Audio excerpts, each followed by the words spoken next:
Every January, business owners crack open a new planner, write down 400 goals for next year, and by February, half of them are already forgotten. Sound familiar?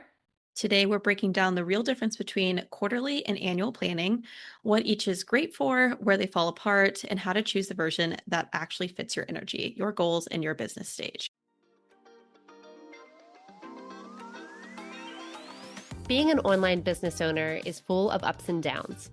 Some days you can't imagine going back to your 9 to 5, and other days you want to burn your whole business to the ground. We get it. Welcome to Chaos to Conversions, a podcast of practical, no BS strategies to grow your online business. Each week, we're chatting about launching, copywriting, mindset, and more, so you can make sense of the chaos and do more of what works. Join the conversation and let's grow together.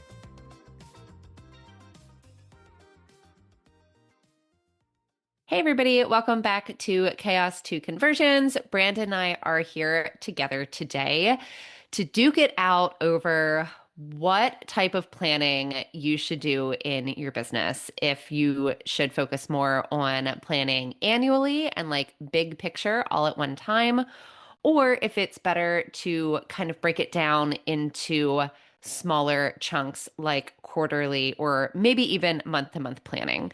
Spoiler alert, you can totally use both in your business. And some of that will go back to what feels best for you personally. So, really, you might be the only one who can actually decide which type of planning, annual or quarterly, is better for you. Sometimes planning, or the idea, I should say, of planning an entire year can feel awfully daunting because we all know, especially oh Lordy, in 2025, life be life in real hard. Planning an entire year at once can feel like just too much. Sometimes smaller chunks feel better. And so let's just look at like why this can be something that you might want to think about and look into as we turn the calendar page into 2026.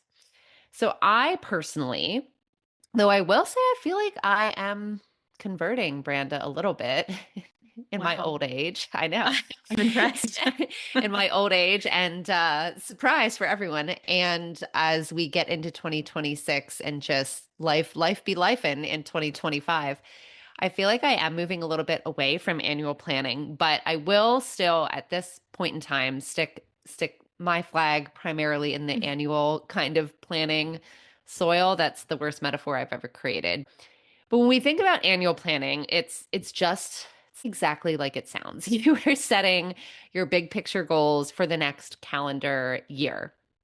I, for so long of my life, spent annual planning being August to June in that teacher style calendar, but I'm finally, I think, comfortable in a convert to looking at January to December annual planning. So when you're thinking about annual planning and setting those big picture goals for the next 12 months, you might be thinking about things like revenue targets that you want to hit the next year, when it might be best to launch a new or an offer that you've launched before, any type of offer adjustments if you want to phase out some old offers or maybe launch something new or introduce a new offer, any major like planning projects if you're thinking of adding somebody new to the team and you already know that that's going to be something that you need to do over the next year, maybe kind of trying to think about the best time to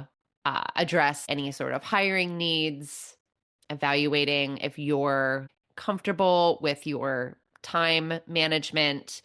These are all good things to think about as we wrap up 2025 and move into 2026. Soon, we're going to have a whole new episode about the 12 things of business. And so stay tuned for that in a couple weeks at the end of December. But when we think about annual planning in general, besides looking at those type of goals, it's also really great if you are someone who is good, or maybe you could say even like better with having like a clear long-term direction, more kind of structure. If you're somebody who really likes to think ahead, which I am, but honestly, Branda, I feel like you like to think ahead too, even though, I do. I mean, I definitely am more of a quarterly planner, but I yeah. I like to have a long-term vision too. Right. See, you can do both. I just personally have trouble just doing quarter by quarter. I do quarterly planning too, but I have to look at the whole year. And I think you kind of do the same thing as well. My annual plans end up being, I think, maybe a little bit more detailed, and my quarterly plans maybe like a little bit less detailed. I think that's where we're flip-flopped. Yeah, yeah. Yeah. And yeah, for sure. And some things that I think, even though obviously I'm a supporter of annual planning, some roadblocks you might run into with annual planning is my number one roadblock that I run into with annual planning is overestimating capacity and putting too many goals or too many things that I would like to do into the next year. And then sometimes also when you make this plan and then I don't actually know where my vision board is. Oh, here it is. We're not going to look at this right now, but that would be a fun episode some other time to see like what we actually accomplished. I have Yeah. a tendency to not revisit mine as Clearly, often. since you didn't know where it was. I didn't. I just pulled it out of a desk drawer. Caught red-handed. But it sometimes can be hard to like track progress. It can feel like too rigid. And then when you look back at it in late November and realize you haven't seen it since probably school started back in August, you can feel a little bit sad that you didn't hit all of the goals that, you set out for yourself last year. And I think this is where quarterly planning can really come in and help to support that kind of loose structure that you might have mapped out the prior year. Okay, so kind of like how we talked about, I definitely do a mix of both annual and quarterly. I know Melanie said she does a vision board. I've never been a big vision board person. I have a bingo board that like went viral on Instagram like 2 years How ago, and I still how use it. how do I not know? Can you send me this? Like, how do Yeah, I not know this? Where have I been? yeah. I got this bingo. Anyways, you put like your little goals in there and then you check them off. The one that I made this year is very sad. It does not Yeah. have a lot of checkmarks on it. So we're gonna reevaluate for next year and try some easier goals. But that's kind We, of what I do for my big annual planning. I was gonna say you did grow a whole human being, I did. I didn't put that on my bingo board. Should have put that. but But in my defense, I think when I made the bingo board, I didn't know I was pregnant yet. I'm definitely a fan of quarterly planning, and I do a lot of quarterly planning with clients, and I do a lot of email and blog strategy calls where we plan quarterly. So this is definitely my sweet spot. And what quarterly planning really does is focus on a few goals max. So typically what I do when I talk to clients is like, what is your big goal for the quarter? And then how are you going to break that down into like small goals each month? So these are shorter sprints. This is really great to align with your annual targets, or you can have standalone goals. So again, if you're like, yeah, my annual goal is to make X amount of money and I want to, break it down into this, how much money I'll make each month, or I want to, I don't know, sell a certain amount of things during this launch. And that's what I'm going to be focusing on throughout the quarter. So this is just for me, I feel like a lot easier because I have a hard time visualizing what does my August of 2026 going to look like versus what is my March of 2026 going to look like. And especially now that I have a little baby in the picture, I don't know what anything's going to ever look like. And so quarterly planning is definitely where I feel more comfortable. So the strengths here is like obviously it's a lot more flexible. You can adapt a lot easier. If you do an annual plan and then something goes awry, you're like, oh my gosh, now I have to change like the next 9 months versus okay, I only have to change a month or two. It's a Mhm. lot easier to estimate when you're only looking again 90 days ahead versus, 365. Your results I think can come a lot faster. There's a lot more momentum because I think there's a lot more energy in I'm just focusing on the here and now versus looking ahead, which we kind of talked about. It's easy to lose steam when you're looking at something that might happen in September or October versus something that can happen in a month or two. And it's great if you're just in a season of life, like we talked about, where it is really hard to think ahead. You're not really sure what your capacity is going to be in a couple months. If you have kids, if you're doing caregiving, if there's just always an adjusting of schedule, maybe you're moving. I don't know what that looks like for you, but it might be easier to just look at a smaller time frame.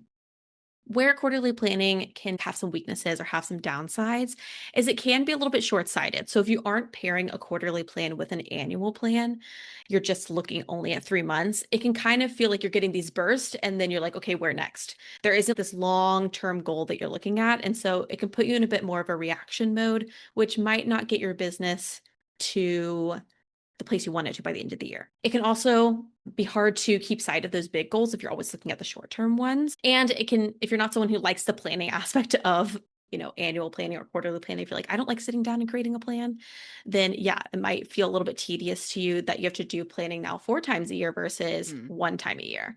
So that could be some things that, again, depending on your personality, depending on your business type, you might want to consider if you are someone looking into doing quarterly planning. If you're someone who, and we've kind of talked about some of these, if you're someone who is pivoting a lot, you're in experimental phase, if you're not sure what your capacity is going to look like, if you're looking for faster wins, I definitely recommend quarterly planning. Or even if you're someone who is looking to try something new in your business, so like maybe you are willing to go full force on email marketing in 2026, or you're wanting to launch something and you've never done this before in your business, quarterly planning can be great because you would hate to sit down and be like, here's what my year of email marketing is going to look like.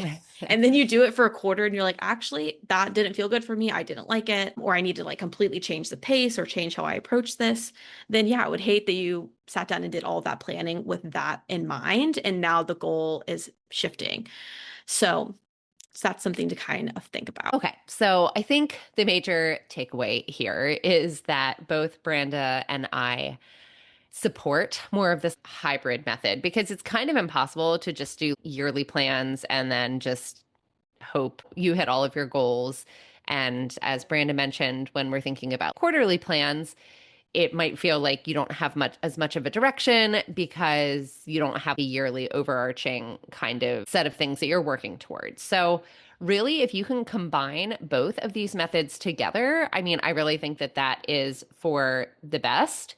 And when you're doing that, you might find that you lean a little bit more heavily on like a detailed annual plan like I do, or you might lean a little bit more heavily on a detailed quarterly plan like Branda does. And there's nothing wrong with any of that. So to implement this sort of hybrid approach that we put our stamp of approval on is what we would recommend doing is setting usually 2 to 3, maybe even 4 if you're thinking like one per quarter big yearly priorities, breaking those priorities down, like Branda talked about how she kind of does with her clients. And I do this too. I'm just not as great at doing it in my own business.